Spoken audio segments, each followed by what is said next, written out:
Muy bien, hermanos. Vamos a tocar esta sesión, el pastor y la disciplina de la iglesia.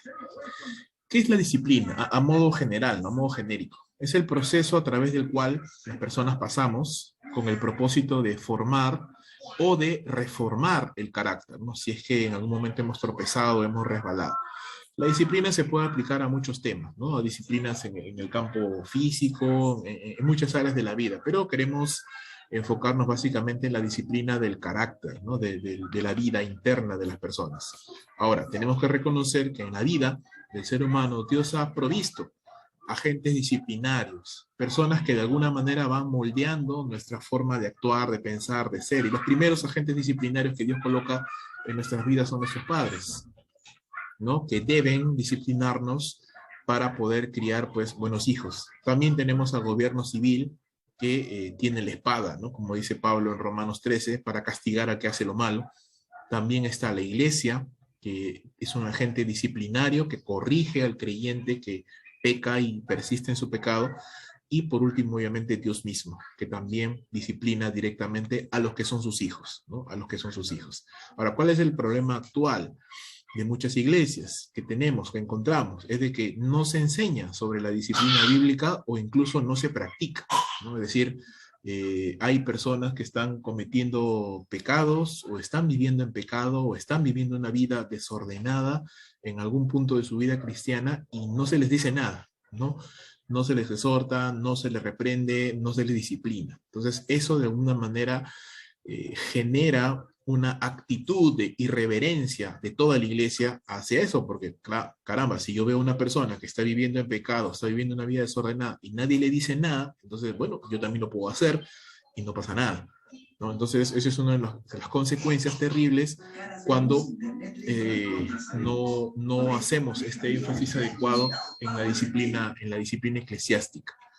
O otro problema también es de que a veces sí se practica, pero se practica de una manera antibíblica, ¿no? Más punitiva. Es decir, se le ve a un hermano que está haciendo algo malo, está viviendo una vida desordenada, no se le dice nada, no se le dice nada y solamente se le disciplina cuando ya saltó el pecado, ¿no? Cuando ya se cometió el pecado y cuando ya se ven las consecuencias. Y lo único que se le hace es se le castiga, ¿no?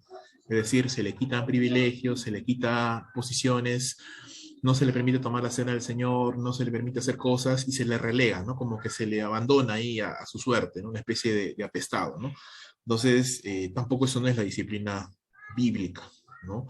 Queremos entender lo que la disciplina bíblica es. Lo primero que tenemos que entender es que tenemos que tener un concepto de membresía claro, ¿no? Y eso lo vimos ya en las sesiones pasadas, ¿no? El concepto de membresía tenemos que manejarlo en la iglesia y los hermanos tienen que entender la diferencia entre un miembro y una persona que todavía no lo es, ¿no? Con sus deberes y con sus derechos, con sus privilegios que eso conlleva.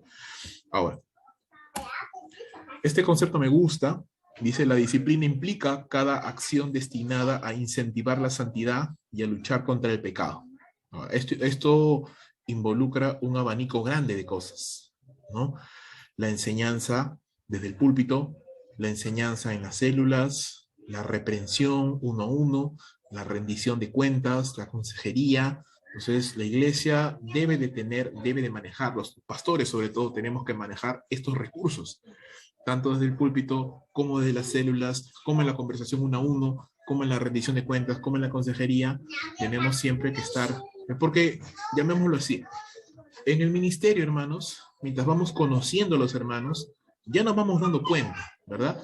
Así como yo soy consciente de mis errores o soy consciente de mis puntos débiles, también poco a poco voy conociendo a los hermanos y soy consciente de qué áreas son más débiles en la vida de mis hermanos. Y obviamente me voy dando cuenta cuando alguno de los hermanos, y claro, eso lo voy ganando con la experiencia, con el discernimiento que Dios da, me voy dando cuenta cuando un hermano empieza a hacer cosas o empieza a comportarse de maneras que no son correctas, que no son adecuadas y que a futuro pueden generar un gran problema para él mismo, para los que le rodean o incluso una futura división, ¿verdad?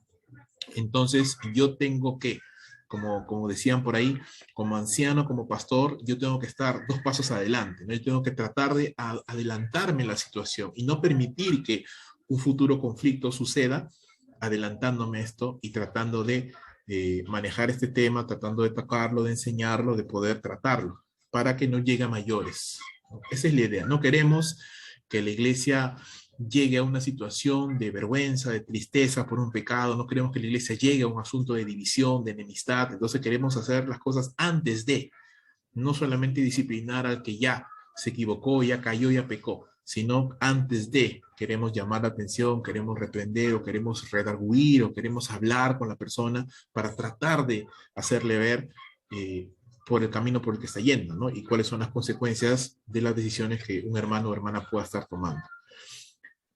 ¿En qué nos basamos? Bueno, nos basamos en la enseñanza bíblica. La palabra de Dios enseña no solamente la disciplina a nivel de iglesia, enseña la disciplina a nivel de los padres, ¿no? La disciplina en el hogar no solamente es permitida, sino es incentivada por Dios, ¿no? Dios dice, el que ama a su hijo desde temprano lo corrige. Entonces, Dios no solamente permite la disciplina, la incentiva, ¿no? Incentiva a que los padres disciplinen a sus hijos como una muestra de amor, como una muestra de cuidado de nosotros hacia nuestros hijos. No queremos que nuestros hijos pues vayan por la vida haciendo destrozo y medio con sus vidas.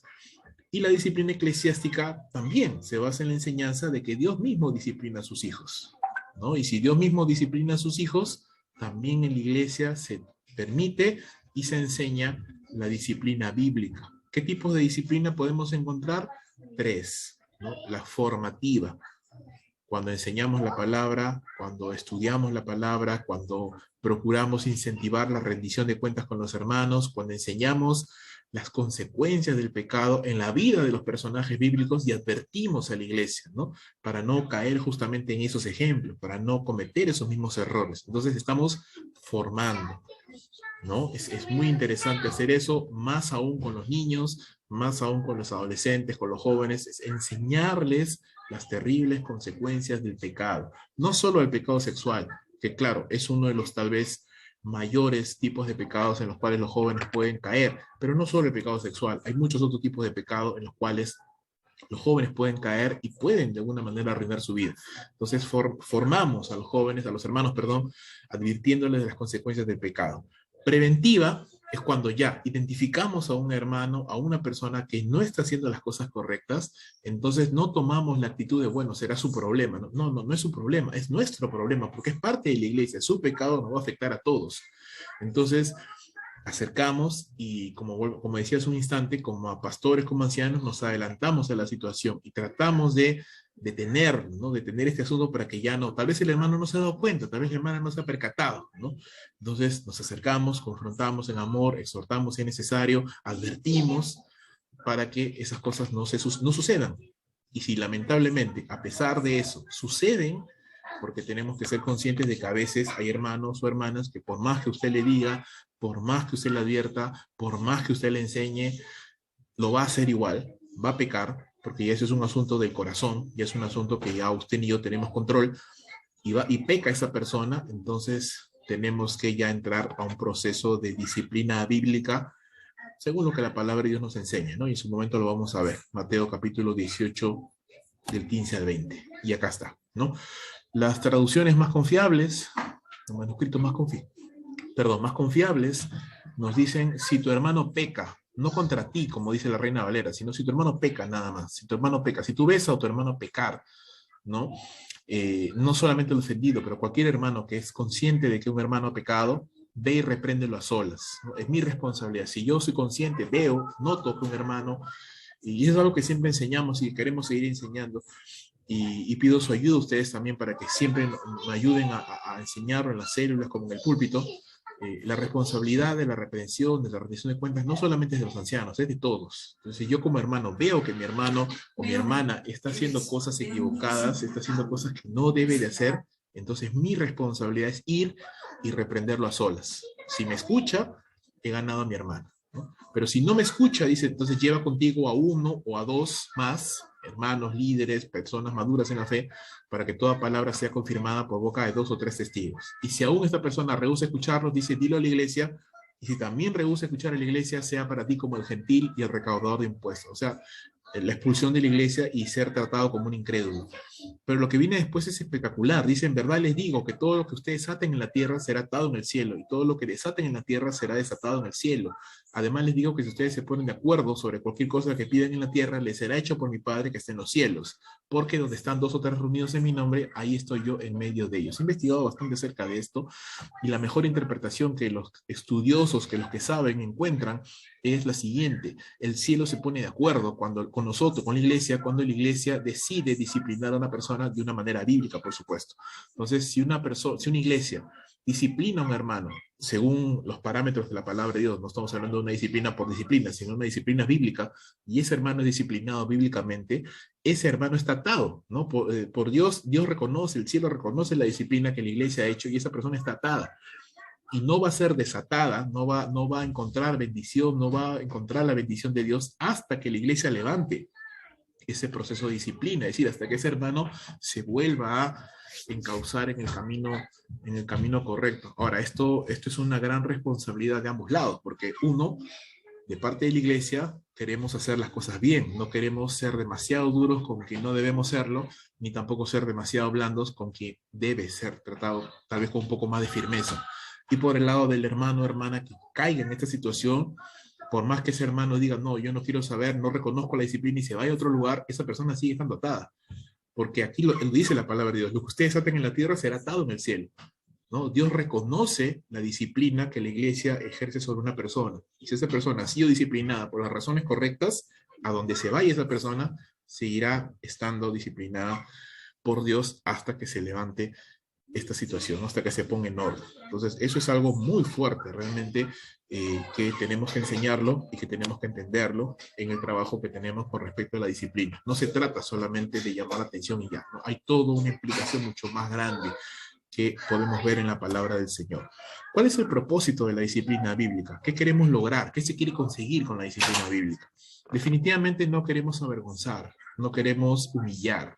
Lo que se quiere es corregir, ¿no? Corregir el que ha pecado. Lo que queremos es proteger a la iglesia para que el pecado cometido no se expanda, no genere un malestar, división, malentendidos, y queremos que la iglesia se mantenga pura, ¿no? En su santidad. Queremos evitar consecuencias mayores en aquellos que han pecado, ¿no? Es decir, que no sigan hundiéndose más en el pecado. Queremos que los demás teman también, ¿no? Teman al ver el proceso de la disciplina y teman caer en esa situación. Queremos proteger la santidad y pureza de la iglesia, queremos proteger el testimonio de la iglesia ante el mundo y queremos restaurar, pues, al que ha pecado, ¿no? No queremos que se quede allí en esta situación, sino queremos que se levante. ¿Qué se debe hacer con el creyente que ha pecado y que es disciplinado, ¿no? Bueno, si está llevando una posición de liderazgo en la iglesia, bueno, debe ser retirado de una posición de liderazgo de la iglesia, porque no puede seguir sirviendo en esa situación, y debe empezar un proceso de restauración de su carácter y devoción personal, el cual durará tanto como sea necesario, ¿no? Para que esa persona se recupere y para que esa persona esté bien nuevamente con el Señor y pueda volver, en algunos casos, vamos a ver, en algunos no, pueda volver al servicio, ¿no? Al servicio activo. Entonces, algo que va a ser muy bueno de parte nuestra es que inculquemos a la iglesia el hábito de rendir cuentas. No solamente preguntar a los hermanos cómo están, y estar constantemente preguntando a los hermanos cómo están y pidiendo cuentas de nuestros hermanos, sino que los mismos hermanos se acostumbren a ese hábito de rendir cuentas. Entonces, ¿cuáles son los pasos? Bueno, ya los conocemos, ¿no? Pero siempre es bueno recordarlos. Se confronta al hermano o hermana con su pecado, se espera un tiempo prudencial para ver un arrepentimiento. Si esa persona se arrepiente, pues ahí quedó todo y ya está, no hay ningún problema. Si no se arrepiente este hermano o hermana, entonces yo debo devolver con uno o dos miembros maduros, pastores, ancianos o líderes, para nuevamente confrontar al que ha pecado. Decirle, bueno, he hablado contigo, no veo cambio, entonces estoy viniendo con 2 o 3 testigos para volver a hablar contigo. Arrepiéntete, porque el camino que estás siguiendo te va a llevar al mal. No estás haciendo lo correcto, eso es lo que dice la palabra de Dios que hay que hacer. Se espera un tiempo prudencial nuevamente. Cuando digo tiempo prudencial no me estoy refiriendo a años o meses, ¿no? O sea, estamos hablando de días en los cuales esperamos que la persona recapacite. Y si no es así, entonces, bueno, si es así, perdón, si el hermano o hermana se arrepiente, bueno, ya, ahí quedó todo, no es necesario escalarlo más. Pero si no se arrepiente, entonces el asunto debe ser llevado a la iglesia y nuevamente comunicado a la iglesia y esperar un tiempo, ¿no? ¿Para qué? Uno, para que la persona se arrepienta. Dos, para que los hermanos de la iglesia, al enterarse de esta situación, entonces busquen al ofensor, ¿no? Y traten de redarguirle, oren por esta persona. Ahora, a veces algunos pastores aconsejan que no se comunica a toda la iglesia, sino primero a los líderes y después, ¿no? Antes de llevarlo a la iglesia. Pero bueno, la Biblia dice comunícalo a la iglesia, ¿no? Entonces, eso podríamos tomarlo de repente como un paso adicional que algunos quieren tener, pero realmente la Biblia menciona literalmente a la iglesia, ¿no? Entonces se debería comunicar a toda la iglesia. Si la persona se arrepiente, bueno, ya está ahí, quedó, claro, toda la iglesia se enteró, pero ya se solucionó el problema, se le admite nuevamente, el hermano o hermana confiesa su pecado delante de la iglesia lo readmite nuevamente, ¿no? Y todo continúa hacia adelante, o si la persona al final no se arrepiente, se rebela contra la disciplina, se rebela contra este proceso de exhortación que la iglesia está haciendo, pues entonces se procede a la expulsión de la iglesia, ¿no? Y a partir de ahí se le trata a esa persona como un incrédulo, ¿no? No significa que se le cierra la puerta de la iglesia o que no, sino simplemente se le trata como un incrédulo, ¿no? Porque esa persona ha salido de todo ámbito de protección. Entonces, se le comparte el evangelio, se ora por esa persona, bueno, si es que está disponible, ¿no? Porque a veces simplemente se van y ya no volvemos a ver nada de esa persona. Eso, bueno, ya no lo podemos manejar, ¿no? Ya esa persona cae ya en las manos del Señor, ¿no? El Señor ya tratará con esa persona y le disciplinará o le hará entender las cosas que está haciendo. ¿Qué pecados ameritan disciplina bíblica? ¿No? Esa es una buena pregunta, porque si disciplináramos todos los pecados sabidos y por haber, entonces toda la iglesia estaría disciplinada, ¿no? Todos estaríamos disciplinados, empezando por mí.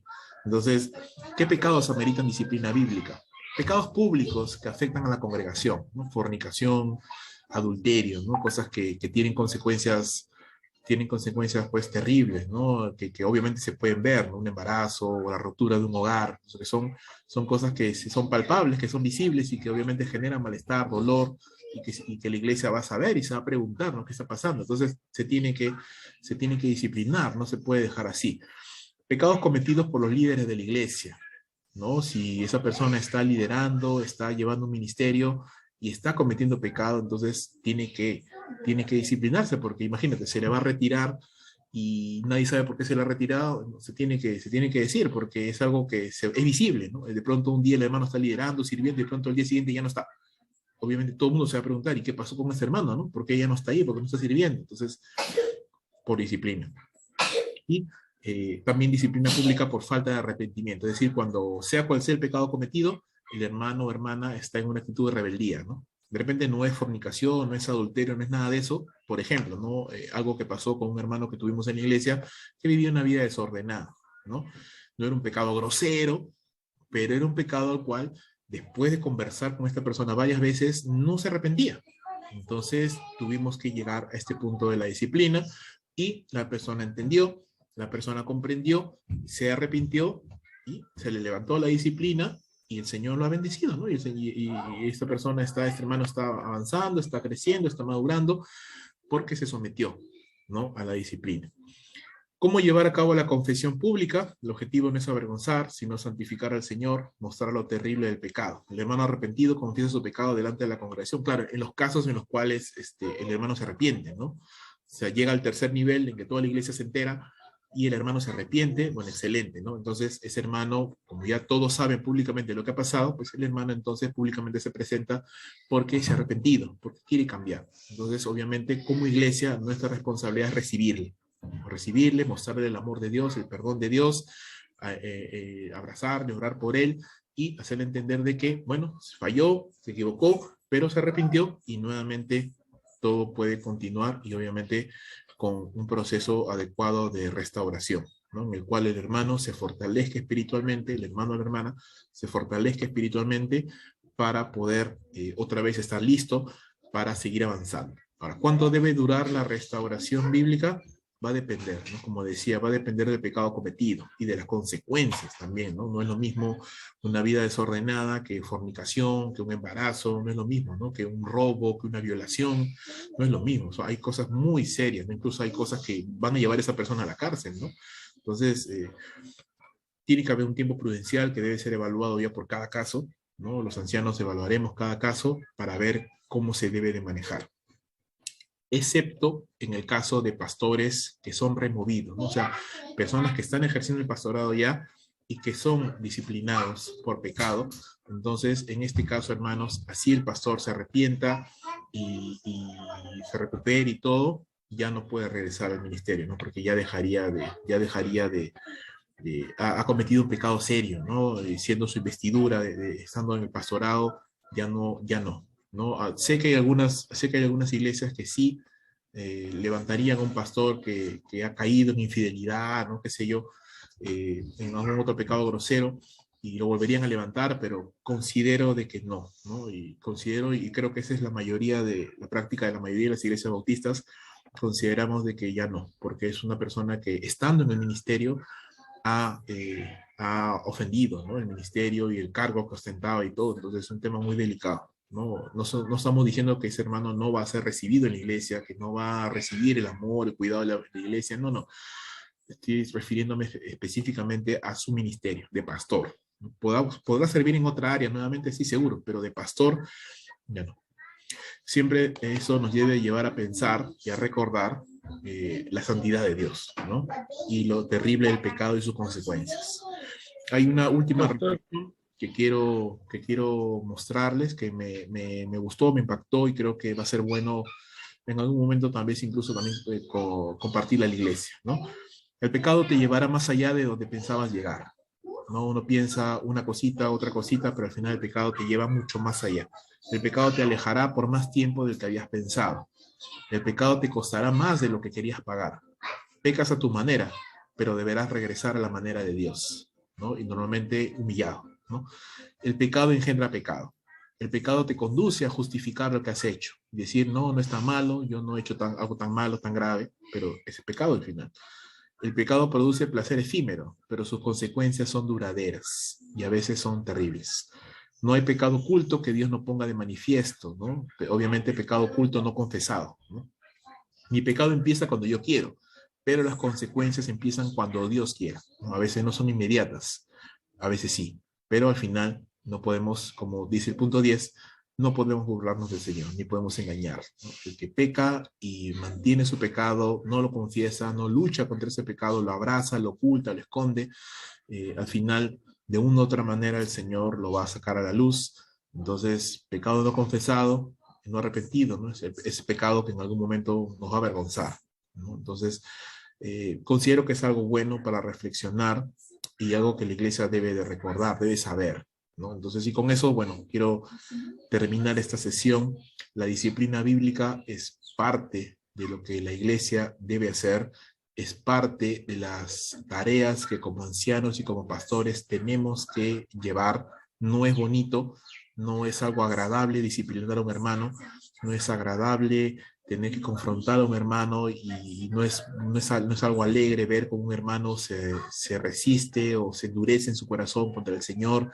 No es bueno ver eso, ya nos ha pasado en algún momento pasar por esa experiencia, no es algo agradable, no es algo bonito, pero es algo que a pesar de que no nos guste, tenemos que hacer, ¿no? Y eso es algo que nos ayuda a pensar en esto, ¿no? El pastor, el anciano, hermanos, claro, tenemos que ser amorosos, tenemos que ser pacientes, tenemos que entender, pero también tenemos que ser firmes en algunas cosas, sobre todo cuando corre el peligro de que el pecado o la mala actitud de un hermano o hermana puede infectar a los demás y puede traer al final más daño. Entonces, a veces yo digo, o puedo pensar, no, ¿qué le voy a decir? Me siento mal de reprenderle, decirle algo, tengo miedo, ¿no? No quiero acercarme a esa persona a decirle nada. El problema es que si yo no hago eso, los problemas a posteriori van a ser aún peor. Yo pude haberlo detenido, pude haberlo frenado antes de tiempo, antes de que creciera. Pude haberlo detenido y no lo hice por temor, porque tal vez no me gusta, mi carácter es así, no me gusta, digamos que sentirme mal o exponerme a estas situaciones, tal vez no soy tan firme, pero lamentablemente es así. Ahora, por supuesto, la Biblia nos dice, Gálatas 6:1, ¿no? Si encontramos a alguien en situación de falta, nosotros que somos espirituales, dice restaurarle con espíritu de mansedumbre, ¿no? Considerándote a ti mismo, no sea que también nosotros seamos tentados. Entonces, obviamente, nunca reprendemos, nunca lo hacemos desde un pedestal, ¿no? Sino que nosotros mismos tenemos que tener en cuenta que aún nosotros mismos podemos ser tentados y podemos pecar y podemos caer en esta situación tan terrible. Entonces, tenemos que tener cuidado y aún cuando usted va a reprender o va a confrontar a alguien, usted tiene que hacerlo y yo tengo que hacerlo con temor del Señor, ¿no? Del Señor, porque al final no quisiera yo, después de haber reprendido a otros, yo mismo al final caer en lo que tanto he reprendido, ¿no? Entonces, Satanás es muy astuto, hermanos, ¿no? Y obviamente la mirada siempre está puesta en las autoridades, en los pastores, en los ancianos, porque al final, si logra el enemigo que alguno de nosotros caiga, el daño va a ser mucho mayor para la iglesia, ¿no? El dolor que va a causar la iglesia va a ser grande, ¿no? Entonces no queremos que eso pase. Por eso nosotros mismos tenemos que cuidarnos, entre nosotros mismos tenemos que cuidarnos, tenemos que orar por los unos por los otros, orar por la iglesia y animar a la iglesia que ore también por sus pastores, por sus ancianos, orando por nosotros también, nosotros orando por el pueblo y así mantenernos todos juntos de la mano del Señor. Muy bien, hermanos, eso quería compartir con ustedes y muchas gracias.